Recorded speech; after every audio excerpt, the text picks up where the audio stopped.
This is a very long car. It's the Maybach that time forgot. That's right, this is the 1997 Maybach Study from the Tokyo Motorshow, and it has remained hidden behind closed doors since 1997, except today we've taken it out of the secret Mercedes-Benz Holy Halls. We're here at the Mercedes Classic Centre to give you an exclusive look around all of the secret features on the Maybach Study, which predates the modern 57 and 62, and of course the modern Mercedes Maybachs. It was the genesis for them, but there are some seriously special features on this car, so you're going to want to hang around to see everything that I'm going to show you today on this, the Maybach Study.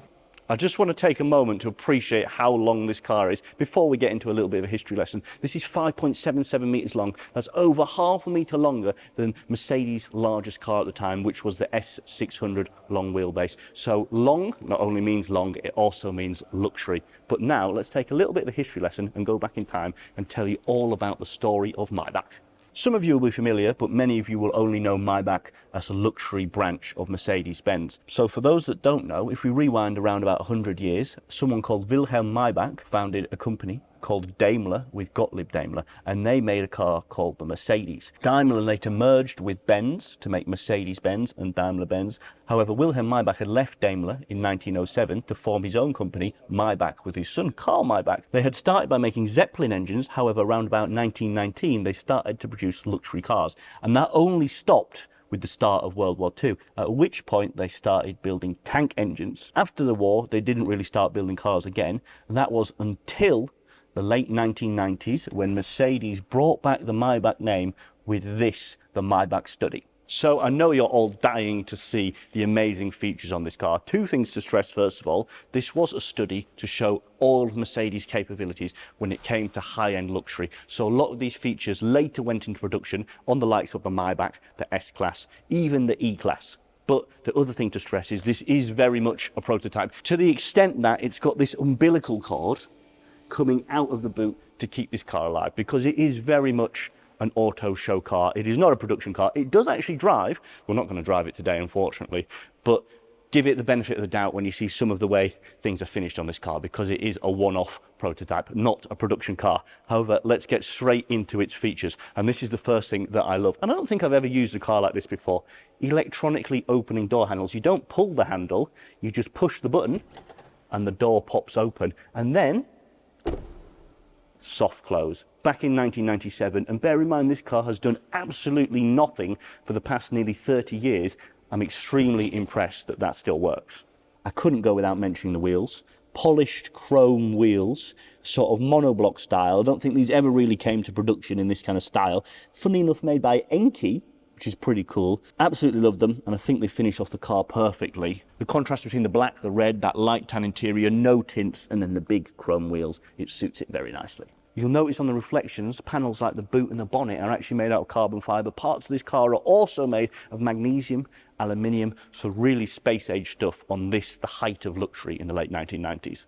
It's all well and good talking about the exterior, but the interior is really where the party is at on this car. First of all, take a look at this font, Maybach. I don't believe Mercedes ever used this Maybach font, but I actually love it. They should probably bring it back. So if you take a look at the auto show pictures, within here there is an entire laptop computer. Now unfortunately someone's taken that out, but it's not here anymore. However, there is a special note written in German, and it names the engineers to contact if you wanted to know how to operate this vehicle, because it's not a standard production vehicle. So these two gentlemen will have built the car, and it also says in German about some secret switches that are hidden within the rear wheel well to make some of the features on this car operate. And don't worry, we'll show you those features later on. It also has a port for a telephone. Sadly, the phone is removed as well. In the back there are two more telephones. That's right, this car had three mobile telephones, one for the driver to make calls, one for the passengers to make calls, and a third purely dedicated to the internet to run the laptops and the televisions, because of course back then there wasn't broadband and you couldn't have the internet and the telephone at the same time. So this car, probably more than most houses, had three mobile telephones. Obviously it wouldn't be a luxury vehicle without GPS navigation, and the GPS is actually in Japanese, and you might think, why on earth is that the case? But don't forget, this car was unveiled at the Tokyo Motorshow in Japan, so that's why the GPS, as well as some of the buttons, are in Japanese. It's also got the very 90s Mercedes switchgear, but it's quite simple simple, just clear gloss plastic with ginormous park, reverse, neutral and drive buttons for a gear selector instead of any kind of big knob that you'd be used to from the W140 or previous generations. Some of the interior wood on this car is also outstanding. It's stood up really well to the test of time, and the quality of it and the finish of it is exceptional. Electric memory seats that still work from 1997 in the front and back, as well as electrically adjustable footrests. This car really was ahead of its time. On the driver's side, the luxury features continue. It's got a fully digital display, sadly no longer working, and just about see a ghost outline of where the screens were. Familiar Mercedes knobs, and then this steering wheel is absolutely fantastic. Only 2 spokes at the bottom and entirely open all the way around with just one lovely piece of wood. And then above me, it's a panoramic roof, which is really nice. But in the back, it's actually an electrochromatic roof, which we'll show you in a moment. Moving to the back is where things really start to get special, because of course the Maybach, it is a car to be transported in, not really a car to drive. So I've got all of the space in the world. I've got reclining independent rear seats, electrically adjustable footrest, still moves up and down. So this thing is incredibly relaxing. I could definitely take some long journeys back here, but it gets better than that. It's got a drinks cabinet which emerges from the center console. I've never seen anything like it. Obviously back at the auto show this was full of drinks, but they've gone missing as well. We've got tables that come out of the rear seats. If I can work out how to open it. Oh yes, it's got mirrors, and I don't know what else you would keep in there, but that's all very posh. And then in the armrests, we've got little writing tables for taking notes along the way when you're on your way to business meetings and such. These are all features that you might be accustomed to on like a modern Rolls Royce, but it really was cutting edge stuff back in the late 1990s. These here are small little mouse pad touchscreens for controlling the screens up here, as well as a 20-inch screen which folds out from the ceiling. Unfortunately, I can't find the button for it anywhere. I'd really love to show you the screen that folds down. Maybe we'll find the button during recording, but we haven't found it yet. Then under the armrest, we've got all sorts of additional storage, including this lovely piece of wood, maybe for cigars. Mercedes, if this goes missing, it definitely was not me. And then this armrest folds down to reveal yet more things. So this is where those 2 additional mobile phones went, one for the internet and one for making calls. Above me is the electrochromatic roof that you might be accustomed to on modern Maybachs, but back in 1997 this had a working electrochromatic roof which with an electrical signal could go from being translucent to transparent to give you a lovely open panoramic view of the sky above, or to let you feel enclosed and shielded from the outside world if you want to focus on your work and you didn't want the sunlight coming straight in. So quite literally with the push of the button, the roof goes see-through. And that's from 1997 and it still works. That's very impressive. Another feature it has that we're used to in modern Maybachs is the 3 clocks, because of course business people do need to know what time it is in New York, London and Tokyo. They change this a little bit for modern Maybachs. I think it's something like outside speed, outside temperature and time. But this is a very business-oriented little feature to have in the Maybach. Looking at these doors again, first of all, just look at the length of them. I think a smart car is about the same length as this entire door, but this is a proper luxury feature. Button for the window on this side and on the other side, on both sides for both windows. That's proper luxury stuff, you know. Your normal family sedan, you can't do that. Not a lot to see in the boot other than the fact it's completely lined with suede. It's also got this wooden cabinet that slides out and opens up to reveal more storage for champagne glasses. So you can see that this is quite an impressive beast, and you're probably all wondering what's underneath the bonnet. So I just pull that latch there. So you're really in for a treat with what I'm about to show you. So for those that don't know, the production Maybach, the 57 and the 62, came with a 5.5 litre twin turbo V12. Later became 6 litre twin turbo V12 on the 57S and the 62S. However, that is not the case with the Maybach Study from 1997.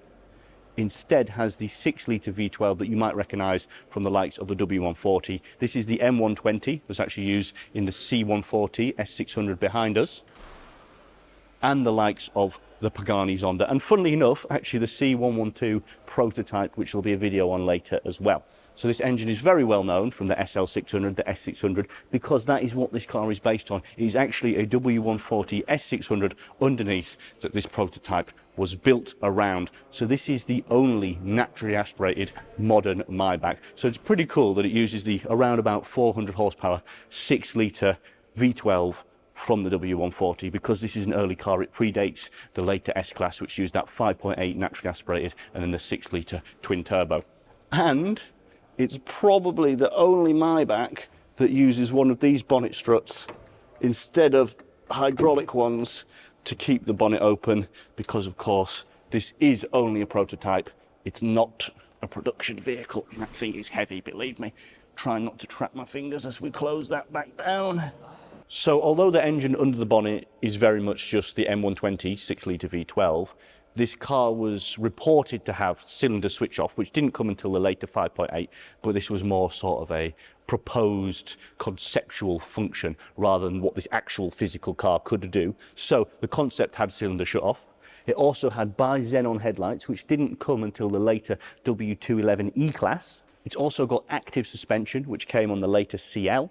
And then it's got some very special LED lights, which didn't feature on a Mercedes production car until the SLR. Let me show you what I mean. So this is one of the quirks of show cars, is there's a secret switch down here. And if I flick it, notice that these LED lights turn blue on and off. And actually, this goes down, it's quite hard to see in the daylight, but this goes down the entire car. That's right, the whole car, front to back, is actually lit up with blue LEDs. This thing must look absolutely immense at night time. I have to take my word for it, but those are lit up blue. So this car really was targeting Rolls-Royce and Bentley customers to the extent that it could heat and cool drinks as well as having cigar humidors. So you can probably see a lot of the W220 S-Class, both in appearance as well as functionality on this car. That car didn't come out until 1998, a year later, but that's how Mercedes like to do things. Unveil the experimental prototype with all of the technology and then bring it to the road cars not long after. Get everyone excited and then sell it to them as soon as they can. It wasn't just the W220 that this car evolved into. Of course, in 2002, the Maybach 57 and 62 came onto sale, which this car very much was the predecessor for. Sales weren't amazing of those cars, and in 2013, Maybach decided to stop selling them, which was unfortunate. However, in 2015, Maybach came back as Mercedes Maybach, of course, taking the S-Class base, starting with the W222, the S600, the likes of the S600 Pullman, even Maybach, and sales of those have been fantastic, I believe, ever since. But this is where it all started, and just look at this thing. This is definitely a piece of Mercedes and Maybach history. And you notice here as well, when the 57 and the 62 came out, they didn't use the Mercedes badge. They used the Maybach logo, which was kind of two M's on top of each other. But now it's come full circle, and Maybach's, Mercedes Maybachs now, are back to wearing proudly the Mercedes badge on the front. So this was the Maybach Study. Absolutely unreal to be able to get up close and personal with a car I wasn't even sure if it existed anymore. So thank you so much to Mercedes-Benz, to the museum and the Classic Centre for preserving cars like this and allowing me to come and see them, to video them for you guys. Another car we're going to do a very similar thing with is actually this, the C112. This is the mid-engine 6-litre V12. Funnily enough, the same engine that that car has, manual rear-wheel drive, the sports car that never was from Mercedes-Benz. Video coming on this car very soon.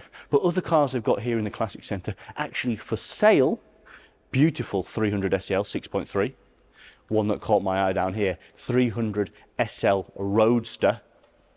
And then an array of beautiful G-Wagons, including some cabriolets. They always have some beautiful cars here for sale at the Classic Centre, always in immaculate condition. So make sure to check them out if you're after a collector-grade classic Mercedes-Benz at its very, very best.